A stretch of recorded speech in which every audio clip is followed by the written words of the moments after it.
በስመ አብ ወወልድ ወመንፈስ ቅዱስ አሃዱ አምላክ አሜን። ይህ እንደ ኢትዮጵያ ኦርቶዶክስ ተዋሕዶ ቤተ ክርስቲያናችን እምነት ስርዓትና ትውፊት በአምላካችን ፈቃድ ተዘጋጅቶ የሚቀርብልን ማህደረ ተዋሕዶ መንፈሳዊ የዩቱብ አገልግሎታችን ነው። የመጽሐፍ ቅዱስ ንባብ ትንቢተ ኢሳይያስ ክፍል 2 ትንቢተ ኢሳይያስ ምዕራፍ 6። ንጉሡ ዖዝያን በሞተበት ዓመት እግዚአብሔርን በረጅምና ከፍ ባለ ዙፋን ላይ ተቀምጦ አየሁት። የልብሱም ዘርፍ መቅደሱን ሞልቶት ነበር። ሱራፌልም ከእርሱ በላይ ቆመው ነበር። ለእያንዳንዱም 6 ክንፍ ነበረው። በ2 ክንፍ ፊቱን ይሸፍን ነበር፣ በሁለቱም ክንፍ እግሮቹን ይሸፍን ነበር፣ በሁለቱም ክንፍ ይበር ነበር። አንዱም ለአንዱ ቅዱስ ቅዱስ ቅዱስ የሰራዊት ጌታ እግዚአብሔር፣ ምድር ሁሉ ከክብሩ ተሞልታለች እያለ ይጮህ ነበር። የመድረኩም መሠረት ከጨዋሂው ድምፅ የተነሳ ተናወጠ፣ ቤቱንም ጢስ ሞላበት። እኔም ከንፈሮቼ የረከሱብኝ ሰው በመሆኔ ከንፈሮቻቸውን በረከሱባቸው ሕዝብ መካከል በመቀመጤ ዓይኖቼ የሰራዊትን ጌታ ንጉሡን እግዚአብሔርን ስላዩ ጠፍቻለሁና ወዮልኝ አልኩ። ከሱራፌልም አንዱ እየበረረ ወደ እኔ መጣ። በእጁም ከመሠዊያው በጉጠት የወሰደው ፍም ነበረ። አፌንም ዳሰሰበትና እነሆ ይህ ከንፈሮችህን ነክቷል፣ በደልህም ካንተ ተወገደ፣ ኃጢአትህም ተሰረየልህ አለኝ። የጌታንም ድምፅ ማንን እልካለሁ? ማንስ ይሄድልናል? ሲል ሰማሁ። እኔም እነሆኝ እኔን ላከኝ አልኩ። እርሱም ሂድ፣ ይህን ሕዝብ መስማትን ትሰማላችሁ አታስተውሉምም፣ ማየትም ታያላችሁ አትመለከቱም በላቸው። በዓይናቸው እንዳያዩ በጆሮአቸውም እንዳይሰሙ በልባቸውም እንዳያስተውሉ ተመልሰውም እንዳይፈወሱ የዚህን ሕዝብ ልብ አደንድን፣ ጆሮአቸውንም አደንቁር፣ ዓይናቸውንም ጨፍን አለኝ። እኔም ጌታ ሆይ እስከ መቼ ድረስ ነው አልኩ። እሱም መልሶ እንዲህ አለ፣ ከተሞች የሚኖርባቸውን አጥተው እስኪፈርሱ ድረስ፣ ቤቶችም ሰው አልቦ እስኪሆኑ ድረስ፣ ፈጽሞ ባድማ ሆና እስክትቀር ድረስ፣ እግዚአብሔርም ሰዎችን እስኪያርቅ በምድርም መካከል ውድማው መሬት እስኪበዛ ድረስ ነው። በእርሷም ዘንድ 10ኛ እጅ ቀርቶ እንደሆነ እርሱ ደግሞ ይቃጠላል። በተቆረጡ ጊዜ ጉቶቻቸው እንደቀሩ እንደ ግራርና እንደ ኮምበል ዛፍ ሆኖ ጉቶ የተቀደሰ ዘር ይሆናል። ትንቢተ ኢሳይያስ ምዕራፍ 7። እንዲህም ሆነ በይሁዳ ንጉሥ በዖዝያን ልጅ በኢዮአታም ልጅ በአካዝ ዘመን የሶርያ ንጉሥ ረአሶን የእስራኤልም ንጉሥ የሮሜልዩ ልጅ ፋቁሔ ኢየሩሳሌምን ሊወጉ ወጡ፣ ሊያሸንፏትም አልቻሉም። ለዳዊትም ቤት ሶርያ ከኤፍሬም ጋር ተባብረዋል የሚል ወሬ ተነገረ።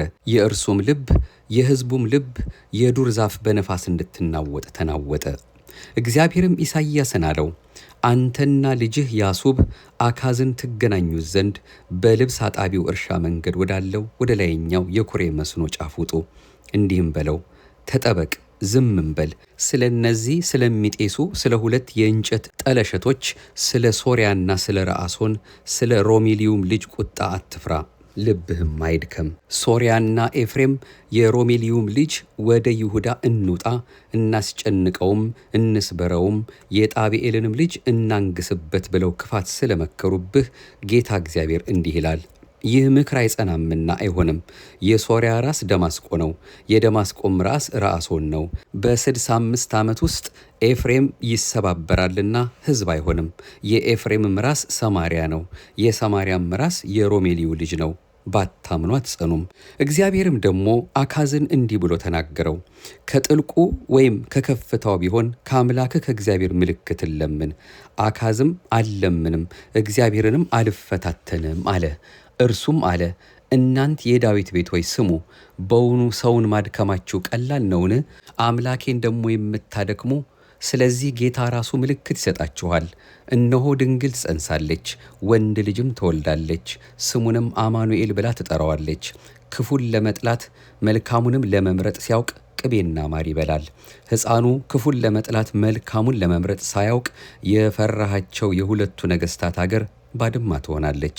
እግዚአብሔርም ኤፍሬም ከይሁዳ ከተለየበት ቀን ጀምሮ ያልመጣውን ዘመን ባንተና በሕዝብህ በአባትህም ቤት ላይ ያመጣል። እርሱም የአሦር ንጉሥ መምጣት ነው።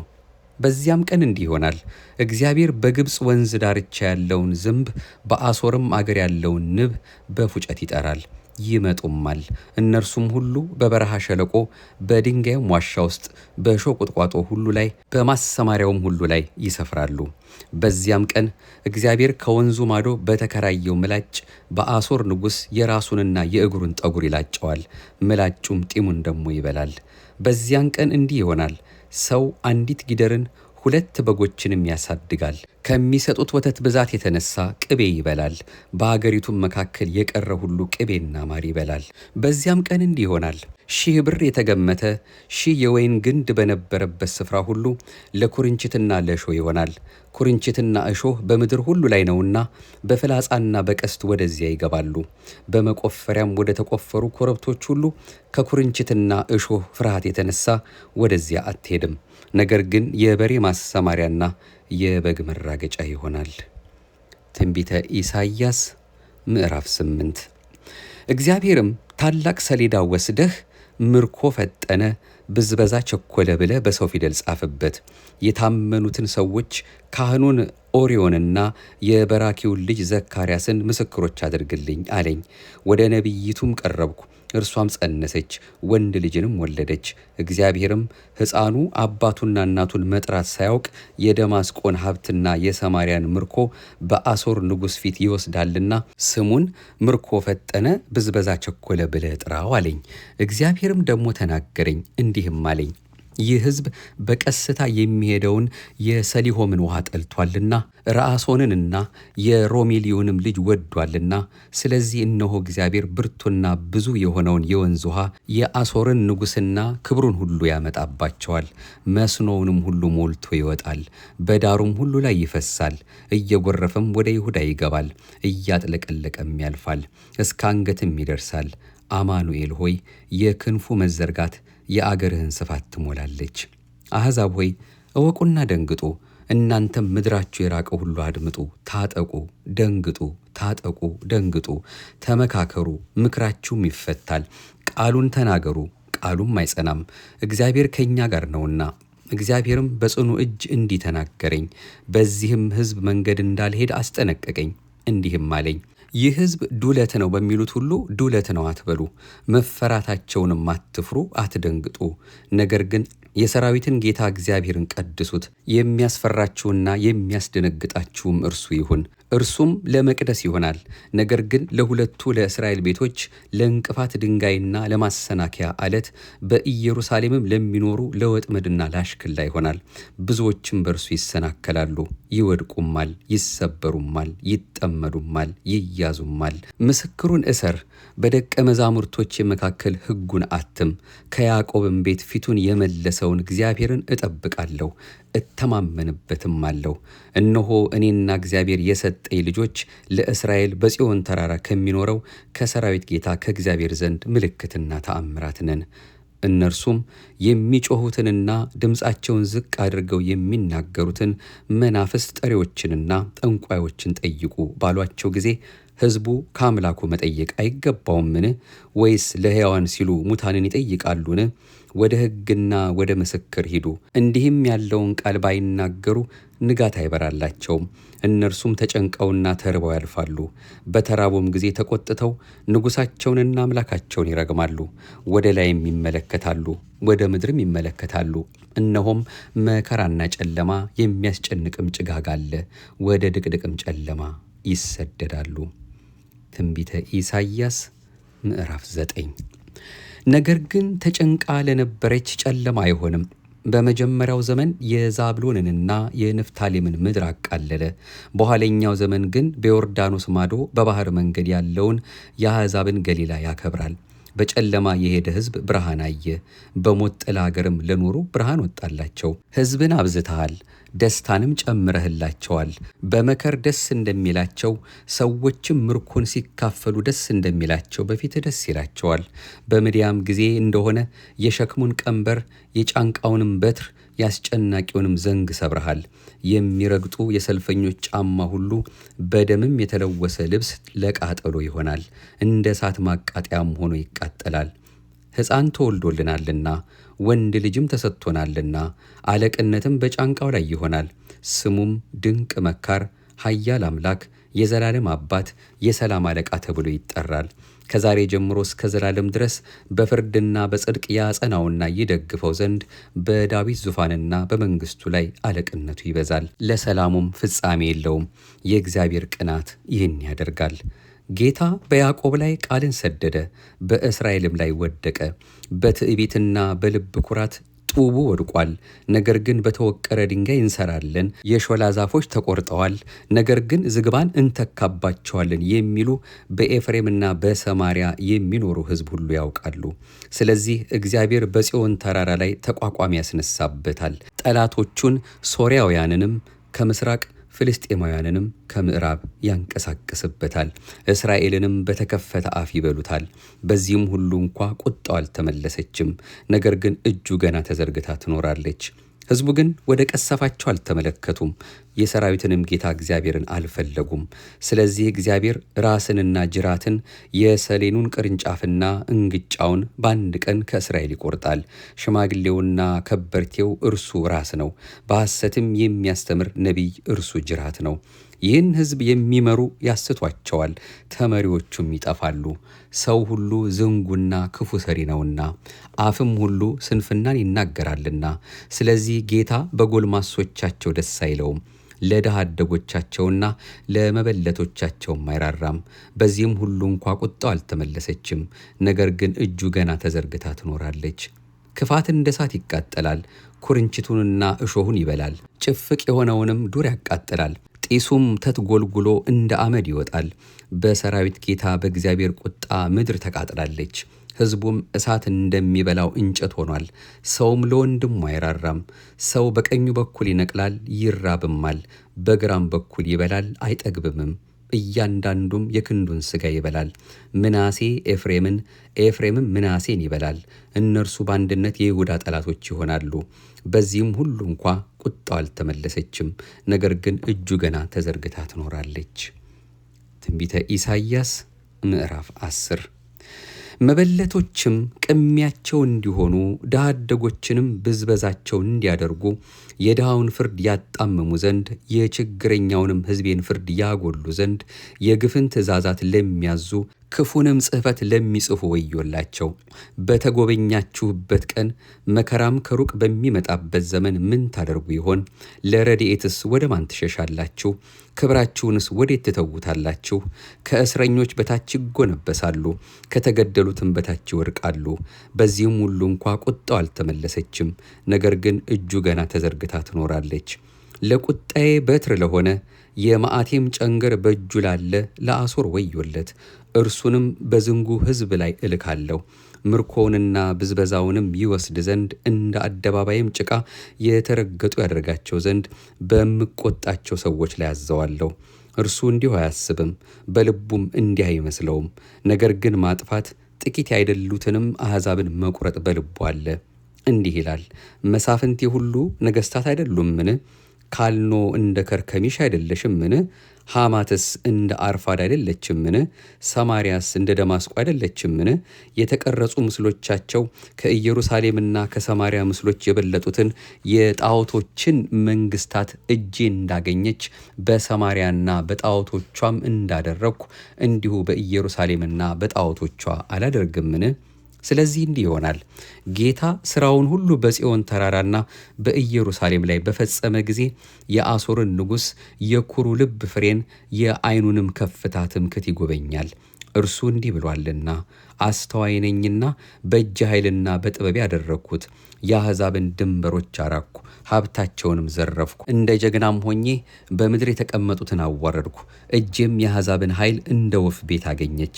የተተወም እንቁላል እንደሚሰበሰብ እንዲሁ እኔ ምድርን ሁሉ ሰበሰብኩ። ክንፉን የሚያራግብ አፉንም የሚከፍት የሚጮህም የለም። በውኑ መጥረቢያ በሚቆርጥበት ሰው ላይ ይመካልን? ወይስ መጋዝ በሚስበው ላይ ይጓደዳልን? ይህስ በትር የሚያነሳውን እንደ መነቅነቅ ዘንግም እንጨት ያይደለውን እንደ ማንሳት ያህል ነው። ስለዚህም የሰራዊት ጌታ እግዚአብሔር በወፍራሞች ላይ ክሳትን ይልካል፣ ከክብሩም በታች ቃጠሎ እንደ እሳት መቃጠል ይነዳል። የእስራኤልም ብርሃን እንደ እሳት ቅዱሱም እንደ ነበልባል ይሆናል። እሾሁንና ኩርንችቱን በአንድ ቀን ያቃጥላል ይበላውማል። ከነፍስም እስከ ሥጋ ድረስ የዱሩንና የሚያፈራውን እርሻ ክብር ይበላል። ይህም የታመመ ሰው እንደሚሰለስል ይሆናል። የቀሩትም የዱር ዛፎች በቁጥር ጥቂት ይሆናሉ። ታናሽ ብላቴናም ይጽፋቸው ዘንድ ይችላል።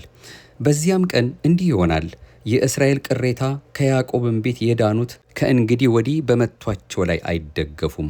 ነገር ግን በእስራኤል ቅዱስ በእግዚአብሔር ላይ በእውነት ይደገፋሉ። የያዕቆብም ቅሬታ ወደ ኃያል አምላክ ይመለሳሉ። እስራኤል ሆይ የሕዝብህ ቁጥር እንደ ባሕር አሸዋ ቢሆን ቅሬታው ይመለሳል። ጽድቅ የተትረፈረፈበትም ጥፋት ተወስኗል። የሰራዊት ጌታ እግዚአብሔርም ያለቀ የተቆረጠ ነገርን በምድር ሁሉ መካከል ይፈጽማል። ስለዚህ የሰራዊት ጌታ እግዚአብሔር እንዲህ ይላል፣ በጽዮን የምትኖር ሕዝቤ ሆይ አሦር በበትር ቢመታህ፣ ግብፅም እንዳደረገ ዘንጉን ቢያነሳብህ አትፍራው። ቁጣዬ እስኪፈጸም መዓቴም እስኪያጠፋቸው ድረስ ጥቂት ጊዜ ቀርቷልና። የሰራዊት ጌታ እግዚአብሔርም ምድያምን በሄሬብ ዓለት በኩል እንደመታው ጅራፍ ያነሳበታል። በትሩም በባህር ላይ ይሆናል፣ በግብፅም እንዳደረገ ያነሳዋል። በዚያም ቀን ሸክሙ ከጫንቃህ ቀንበሩም ከአንገት ላይ ይወርዳል። ቀንበሩም ከውፍረት የተነሳ ይሰበራል። ወደ አንጋይ መጥቷል፣ በመጌዶም በኩል አልፏል። በማክማስ ውስጥ ዕቃውን አኑሯል። በመተላለፊያ አልፏል። በጌባ ማደሪያው ነው። ራማ ደንግጣለች፣ የሳኦል ጊባ ኮብልላለች። አንቺ የጋሊም ልጅ ሆይ በታላቅ ድምፅሽ ጩኺ። ላይሳ ሆይ አድምጪ፣ አናቶት ሆይ መልሽላት። መደቤና ሸሽታለች፣ በግቤርም የሚኖሩ ቤተሰቦቻቸውን አሸሽተዋል። ዛሬ በኖብ ይቆማል፣ በጽዮን ሴት ልጅ ተራራ በኢየሩሳሌም ኮረብታ ላይ እጁን ያንቀሳቅሳል። እነሆ የሰራዊት ጌታ እግዚአብሔር ቅርንጫፎቹን በሚያስፈራ ኃይል ይቆርጣል። በቁመት የረዘሙትም ይቆረጣሉ፣ ከፍ ያሉትም ይዋረዳሉ። ጭፍቅ የሆነውንም ዱር በብረት ይቆርጣል፣ ሊባኖስም በኃያሉ እጅ ይወድቃል። ትንቢተ ኢሳይያስ ምዕራፍ 11 ከእሴ ግንድ በትር ይወጣል፣ ከስሩም ቁጥቋጦ ያፈራል። የእግዚአብሔር መንፈስ፣ የጥበብና የማስተዋል መንፈስ፣ የምክርና የኃይል መንፈስ፣ የእውቀትና እግዚአብሔርን የመፍራት መንፈስ ያርፍበታል። እግዚአብሔርን በመፍራት ደስታውን ያያል። ዓይኑም እንደምታይ አይፈርድም፣ ጆሮም እንደምትሰማ አይበይንም። ነገር ግን ለድሆች በጽድቅ ይፈርዳል፣ ለምድርም የዋሆች በቅንነት ይበይናል። በአፉም በትር ምድርን ይመታል፣ በከንፈሩም እስትንፋስ ክፉዎችን ይገላል። የወገቡ መታጠቂያ ጽድቅ፣ የጎኑም መቀነት ታማኝነት ይሆናል። ተኩላ ከበግ ጠቦት ጋር ይቀመጣል፣ ነብርም ከፍየል ጠቦት ጋር ይተኛል። ጥጃና የአንበሳ ደቦል ፍሪዳም በአንድነት ያርፋሉ፣ ታናሽም ልጅ ይመራቸዋል። ላምና ድብ አብረው ይሰማራሉ፣ ግልገሎቻቸውም በአንድነት ያርፋሉ። አንበሳም እንደ በሬ ገለባ ይበላል፣ የሚጠባውም ሕፃን በእባብ ጉድጓድ ላይ ይጫወታል። ጡት የጣለውም ሕፃን በእፉኝት ቤት ላይ እጁን ይጭናል። በተቀደሰው ተራራዬ ሁሉ ላይ አይጎዱም አያጠፉምም። ውሃ ባሕርን እንደሚከድን ምድር እግዚአብሔርን በማወቅ ትሞላለችና። በዚያም ቀን እንዲህ ይሆናል፣ ለአሕዛብ ምልክት ሊሆን የቆመውን የእሴይን ሥር አሕዛብ ይፈልጉታል፣ ማረፊያውም የተከበረ ይሆናል። በዚያም ቀን እንዲህ ይሆናል፣ የቀረውን የሕዝቡን ቅሬታ ከአሦርና ከግብፅ፣ ከጳጥሮስና ከኢትዮጵያ፣ ከኤላምና ከሰናኦር፣ ከሐማትም ከባሕርም ደሴቶች ይመልስ ዘንድ ጌታ እንደገና እጁን ይገልጣል። ለአሕዛብም ምልክትን ያቆማል። ከእስራኤልም የተጣሉትን ይሰበስባል፣ ከይሁዳም የተበተኑትን ከአራቱ የምድር ማዕዘኖች ያከማቻል። የኤፍሬምን ምቀኝነት ይርቃል። ይሁዳን የሚያስጨንቁ ይጠፋሉ። ኤፍሬምም በይሁዳ አይቀናም፣ ይሁዳም ኤፍሬምን አያስጨንቅም። በምዕራብም በኩል በፍልስጤማውያን ጫንቃ ላይ እየበረሩ ይወርዳሉ። የምስራቅንም ልጆች በአንድነት ይበዘብዛሉ። በኤዶምያስና በሞዓብም ላይ እጃቸውን ይዘረጋሉ። የአሞንም ልጆች ለእነርሱ ይታዘዛሉ። እግዚአብሔርም የግብፅን ባሕር ያጠፋል፣ በትኩሱም ነፋስ እጁን በወንዙ ላይ ያነሳል። 7 ፈሳሾችንም አድርጎ ይመታዋል። ሰዎችም በጫማቸው እንዲሻገሩ ያደርጋቸዋል። ከግብፅም በወጣ ጊዜ ለእስራኤል እንደነበረ ለቀረው ለሕዝቡ ቅሬታ ከአሦር ጎዳና ይሆናል። ትንቢተ ኢሳይያስ ምዕራፍ 12 በዚያም ቀን አቤቱ ተቆጥተኸኛልና ቁጣህንም ከኔ መልሰሃልና አጽናንተኸኛልምና አመሰግንሃለሁ። እነሆ አምላክ መድኃኒቴ ነው፣ ጌታ እግዚአብሔር ኃይሌና ዝማሬ ነውና መድኃኒቴም ሆኗልና በእርሱ ታምኜ አልፈራም ትላለህ። ውሃውንም ከመድኃኒት ምንጮች በደስታ ትቀዳላችሁ። በዚያም ቀን እንዲህ ትላላችሁ፣ እግዚአብሔርን አመስግኑ፣ ስሙንም ጥሩ። በአሕዛብ መካከል ሥራውን አስታውቁ። ስሙ ከፍ ያለ እንደሆነ ተናገሩ። ታላቅ ሥራ ሰርቶአልና ለእግዚአብሔር ተቀኙ። ይህንም በምድር ሁሉ ላይ አስታውቁ። አንቺ በጽዮን የምትኖሪ ሆይ የእስራኤል ቅዱስ በመካከልሽ ከፍ ከፍ ብሎአልና ደስ ይበልሽ፣ እልልም በይ። ትንቢተ ኢሳይያስ ምዕራፍ 13። የአሞጽ ልጅ ኢሳይያስ ያየው ስለ ባቢሎን የተነገረ ሸክም። ምድረ በዳ በሆነ ተራራ ላይ ምልክትን አቁሙ፣ ድምፅንም ከፍ አድርጉባቸው። ባለቆችም ደጆች እንዲገቡ በእጅ ጥቀሱ። ቁጣዬን ይፈጽሙ ዘንድ ቅዱሳኔን አዝዣለሁ። እኔ ኃያላኔንና በታላቅነቴ ደስ የሚላቸውን ጠርቻለሁ። በተራሮች ላይ እንደ ታላቅ ሕዝብ ድምፅ የሆነ የብዙ ሰው ድምፅ አለ። የተከማቹት የአሕዛብ መንግሥታት የውካታ ጫጫታ አለ። የሰራዊት ጌታ እግዚአብሔር ሰራዊትን ለሰልፍ አሰልፏል። እግዚአብሔርና የቁጣው የጦር ዕቃ ምድርን ሁሉ ያጠፏት ዘንድ ከሩቅ አገር ከሰማይ ዳርቻ ይመጣሉ። የእግዚአብሔር ቀን ቀርቧልና አልቅሱ። ሁሉን ከሚችል አምላክ ዘንድ እንደሚመጣ ጥፋት ይመጣል። ስለዚህ እጅ ሁሉ ትዝላለች፣ የሰውም ሁሉ ልብ ይቀልጣል። ይደነግጣሉ፣ ምጥና ሕማም ይይዛቸዋል። እንደምትወልድ ሴትም ያምጣሉ። አንዱም በሌላው ይደነቃል፣ ፊታቸውም የነበልባል ፊት ነው። እነሆ ምድሪቱን ባድማ ሊያደርግ ኃጢአተኞቿንም ከእርሷ ዘንድ ሊያጠፋ ጨካኝ ሆኖ በመዓትና በጽኑ ቁጣ ተሞልቶ የእግዚአብሔር ቀን ይመጣል። የሰማይም ከዋክብትና ሰራዊቱ ብርሃናቸውን አይሰጡም። ፀሐይም በወጣች ጊዜ ትጨልማለች፣ ጨረቃም በብርሃኑ አያበራም። ዓለሙን ስለ ክፋታቸው ክፉዎቹንም ስለ በደላቸው እቀጣለሁ። የትዕቢተኞችንም ኩራት እሽራለሁ፣ የጨካኞቹንም ኩራት አዋርዳለሁ። የቀሩትም ከጥሩ ወርቅ ይልቅ የከበሩ ይሆናሉ፣ ሰውም ከኦፊር ወርቅ ይልቅ የከበረ ይሆናል። ስለዚህ በሰራዊት ጌታ በእግዚአብሔር መዓት በጽኑ ቁጣ ቀንም ሰማያትን አነቃንቃለሁ፣ ምድርም ከስፍራዋ ትናወጣለች። እንደ ተባረረ ሚዳቋ ማንም እንደማይሰበስበው እንደ በግ መንጋ ሰው ሁሉ ወደ ወገኑ ይመለሳል። ሁሉም ወደ ሀገሩ ይሸሻል። የተገኘ ሁሉ የተወጋ ይሆናል፣ የተያዘም ሁሉ በሰይፍ ይወድቃል።